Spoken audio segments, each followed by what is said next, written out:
So on our stock item, we're going to look at the bill of material for how to make this rock. Acumatica has, as I mentioned, a really robust manufacturing suite. It also has what's called kitting. So in some cases, if you don't need the full manufacturing, you may choose to just create a kit, which is a simpler method of assembling the material. Some companies that do light assembly, you don't need the full manufacturing suite, and we've worked with them to configure the kitting functionality. But today we'll kind of focus on the full manufacturing suite, and I'm going to go ahead and open this bill of material for our rock, and we can take a look at that. Acumatica has a model for the bill of materials where certain materials are associated with the operation itself. So in this case, I have two operations here to make my rock. I'm going to go ahead and do the molding process on that, and then I'm going to package it up and ship it.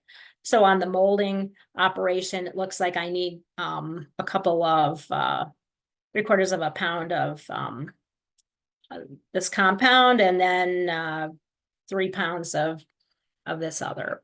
So I can configure that so that the materials are back flushed when I complete that operation, which would mean that the operator doesn't have to do a step to release those materials manually, or if I'm not sure how much I'm going to need, or I want that to associate a particular lot or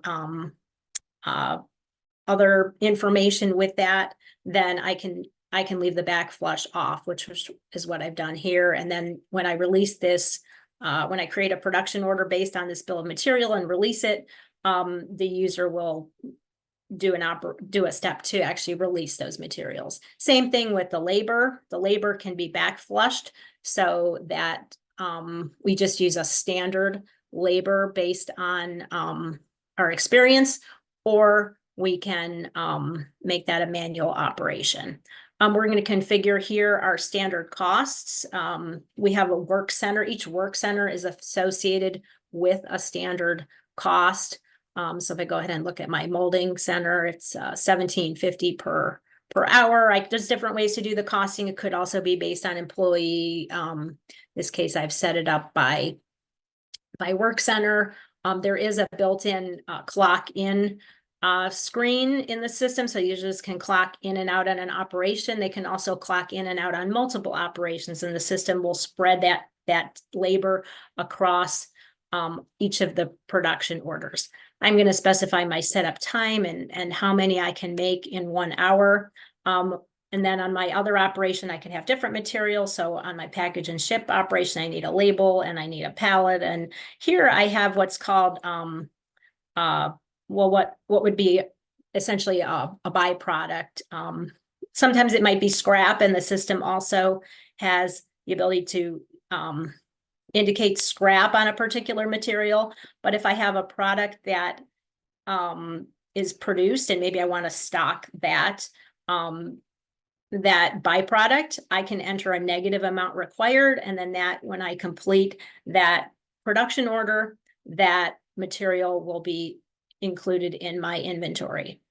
You'll notice here in this grid that there is an Excel export. So if I have quite a few items on any of the grids throughout the system, just using this one as an example, I can export that out to Excel.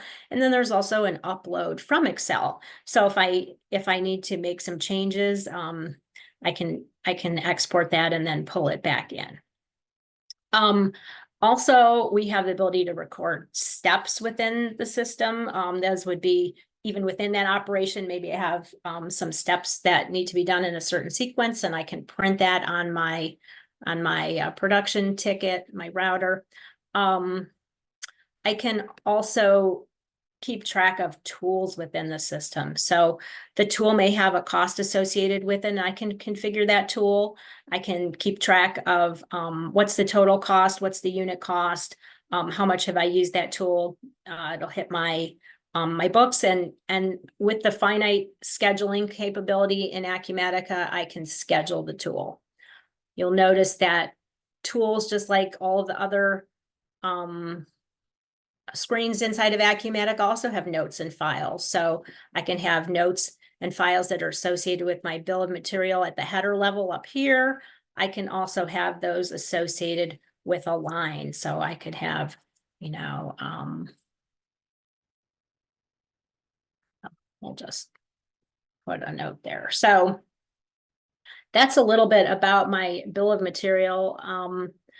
Once I've set up my bill of material, I can go ahead and calculate the cost for that item. And I can say how many I'm making. So because I had a setup time of 1 hour, if I make one of those, it's going to cost me $25 and change.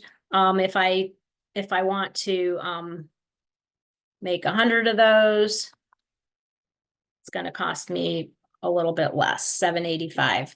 Acumatica has an engineering change request facility that's included with the software.